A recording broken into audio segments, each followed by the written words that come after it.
Hey, what's up? What's up, YouTube? I think this is probably my first public video in a while, and you know, there's some things I've been wanting to say about this channel or whatever. Might as well get them off my chest. But honestly, I kind of want there to be a different vibe around here, so let me try this.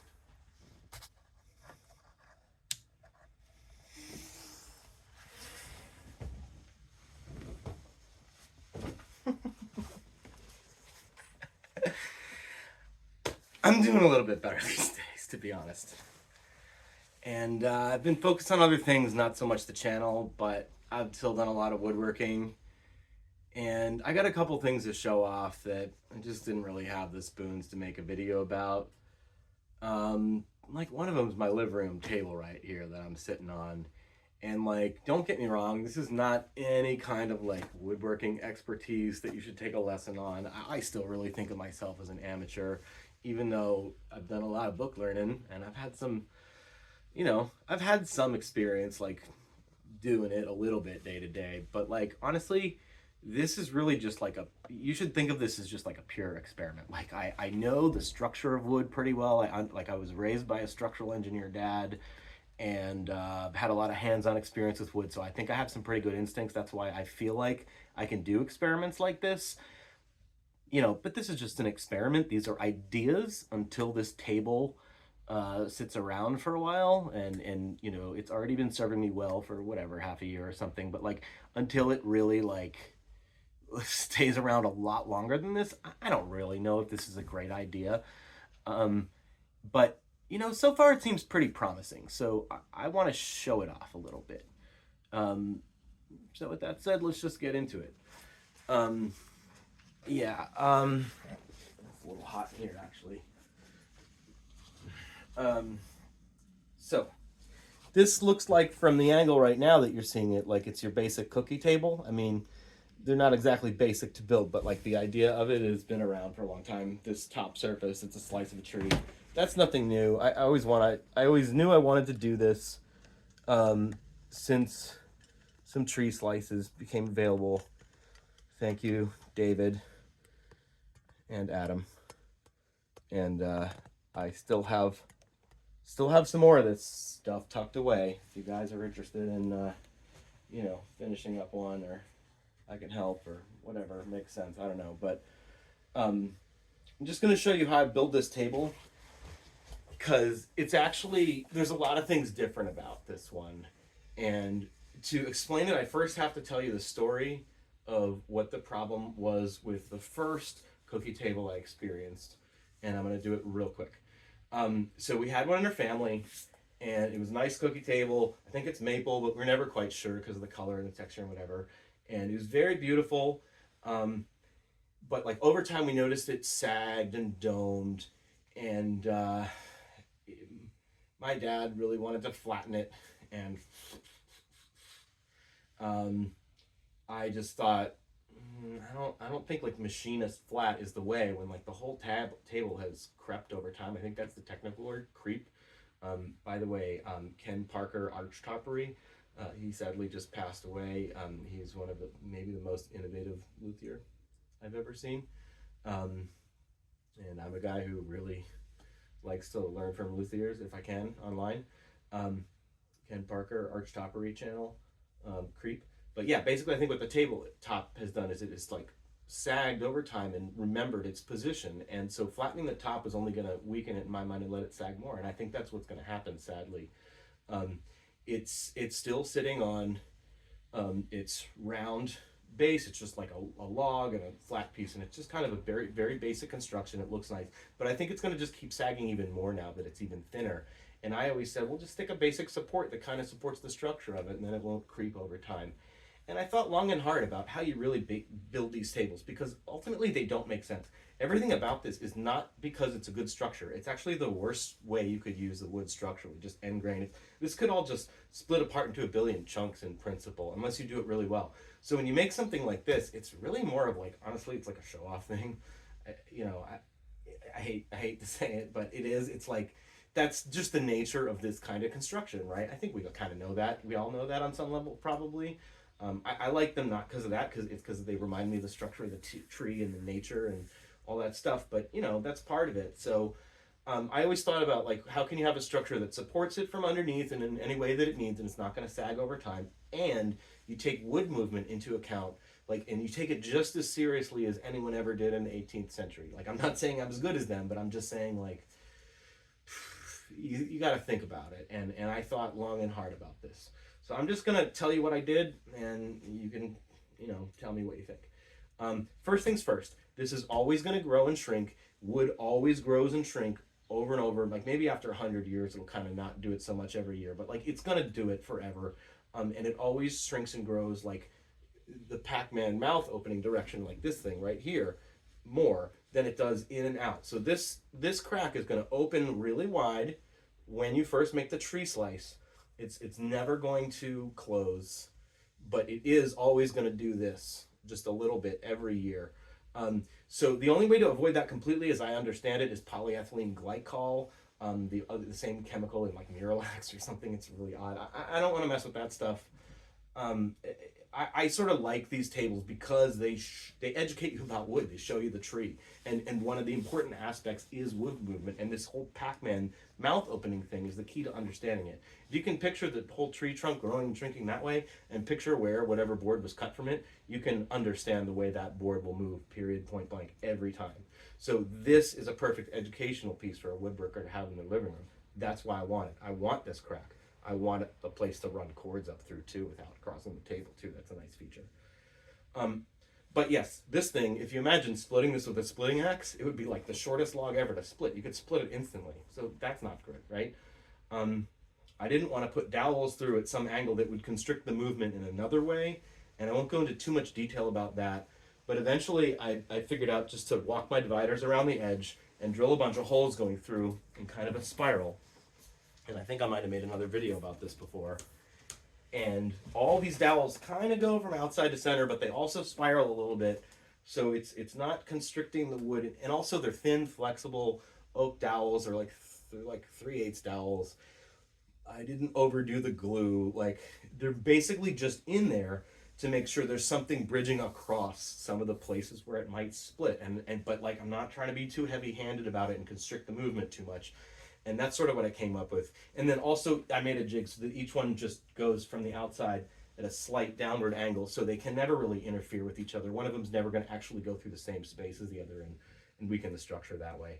So that's one really important thing. And if you look around, it's a nice little detail. You can see a little dowel, flush dowel as you go around. Now I had to scrape this whole outer surface carefully with a scraper, and honestly the easiest way to do it is once you understand how to sharpen a scraper, it's easy to make your own out of any little scrap of steel. So I just make one kind of like about the size of the last little part of my thumb, kind of rounded on the end, and then I just go like all around. And it takes a while, but it's actually kind of fun work. Once you enjoy using a scraper, you get kind of addicted to just taking all the junk you don't want off the outside.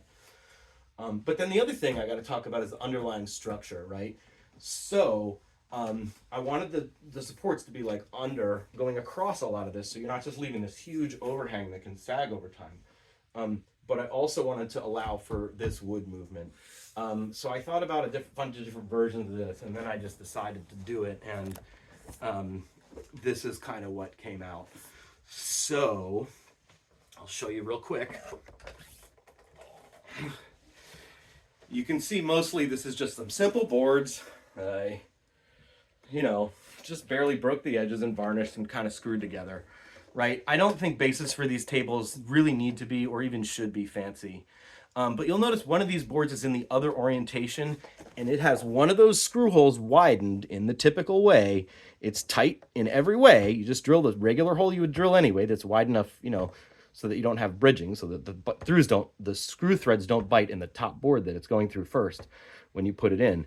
But it's widened because you just drill a couple of those holes, and then you kind of wiggle the drill bit or whatever, file it or whatever, and you connect them. And then it allows, see how that allows the Pac-Man mouth to open and close, and everything else can be directly screwed into the top.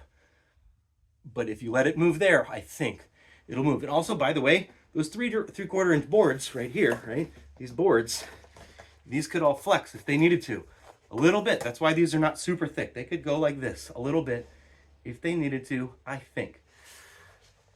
So this whole like U-shape thing could kind of, you know, open up and whatever, just a little bit, right? And then this thing will let it happen.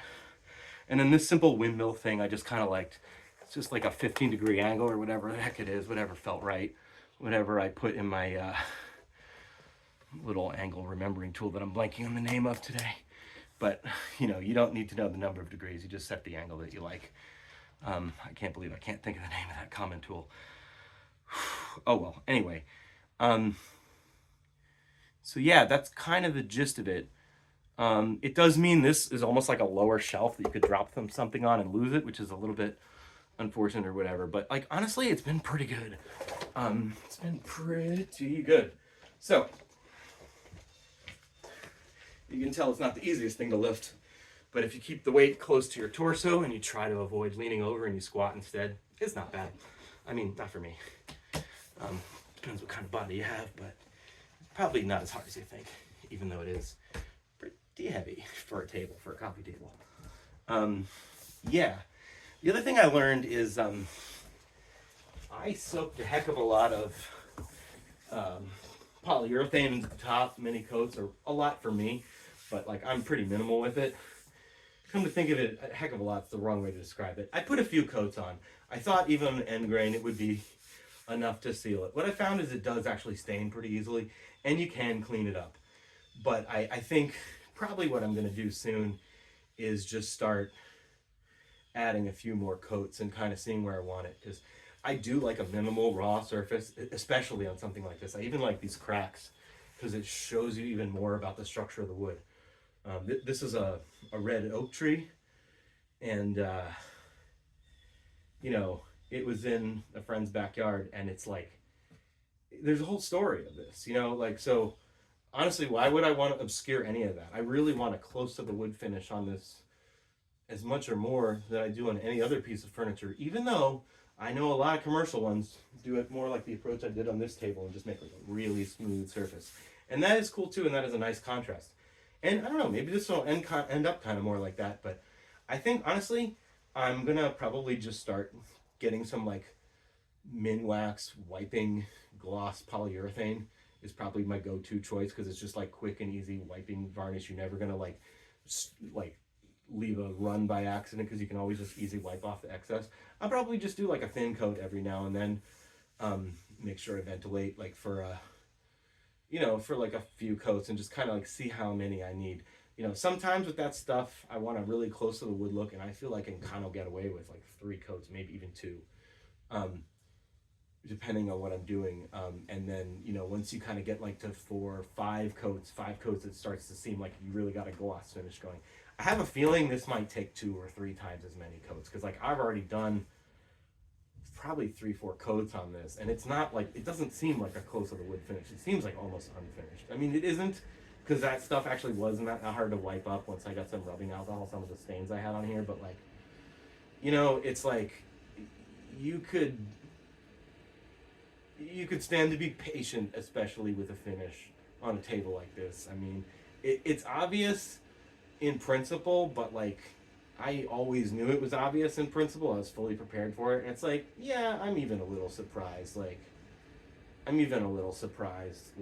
because usually I feel like I can use a pretty small amount of polyurethane, even on end grain, and like, you know, you do it right, like you can get it like pretty decent. But I don't know, not in this case. Probably just probably it being red oak has a whole lot to do with it. You know, I mean, have you ever seen Roy Underhill like blow bubbles through a piece of red oak into a glass of water using it like a straw because of those open pores? Like, go look for that on the internet if you've never seen it. But like, yeah. So I think that pretty much sums up what I have to say. And like the main point of this is like, if you have an idea, like, you know, everybody's got their own style. Some people tell you just try it. I like to think about it for a little while. And like, honestly, when people tell me like just do it, I kind of feel like, well, don't tell me not to procrastinate. It's just a fun project, you know. But like, the real value of just do it is at some point, it's just more like allowing yourself to just do it, right? Like, you can if you just allow yourself to like fool around, you quickly realize, well, I can still keep overthinking like while I'm doing, as long as I don't stop moving. It's, you know what I mean? At some point you just realize that like you're going around in circles a little bit, which honestly I did a little bit with this because this was kind of a complicated thing to think about. The other thing, I didn't tell you this, but before I put the base into the bottom of the table, I should actually tell you how I attached it. That's an important detail I forgot. I just kind of had this upside down. I had the whole base built. I put it exactly where I wanted it. I thought about it. You know, I looked at it, held it in place with a clamp or two, and then I traced around it with a pencil. And then I just put a straight bit in my router, and I routed that area out just to the pencil line by eye, slightly bigger than it needed to be because you just want a little bit of wiggle room, but not much. And just like a 1/4 inch deep, just so it could like register into place. And then I put those screws in an angle, and this is important because I don't want screws going up into end grain. Screws are not designed to work in end grain. And like you can do it, but like for a thing like this, I'm not gonna mess around with that. So it was really important to me that those screws could go in an angle. And so that's part of it. And I should show you those. So let's see. Yeah, oh, you can see one right there, perfect, yeah. So it's like right there. You see one, right? And it goes like down at an angle, so it's going into the table, but also across it, so it's not just purely into end grain. And this one's a good one to show you because you can even see just a little bit of it from this side, right there. See it? Right there, see? And like, that's fine. A detail like that on a project like this, by the way, it doesn't bother me at all, and I would say it shouldn't bother you either. Not if you think in terms of form follows function. You just remind yourself, it's the underside of the table. What are you trying to do? Like, make an awesome table, or spend your time fixating on unimportant details, right? You can kind of tell which details I care about and which I don't, and I'm very form follows function minded. And every time I look at this table and think about what's going on with it, it looks better and better to me. And I know some people won't like this taste, but you know, hey, this is what I wanted to share. So really the main point is like, it's really fun to experiment, especially if there's something that like you've been thinking about for a while. It seems like interesting to you. Like, it seems interesting to you, like chase it and try something. And like, I will say, so far, I don't know if this is a great table, but I do know it's by far, for me, of course, it's the favorite coffee table that I've ever had. And I built my last one too. But like this one brings me a lot of satisfaction. And I think you can tell why. So, with that said,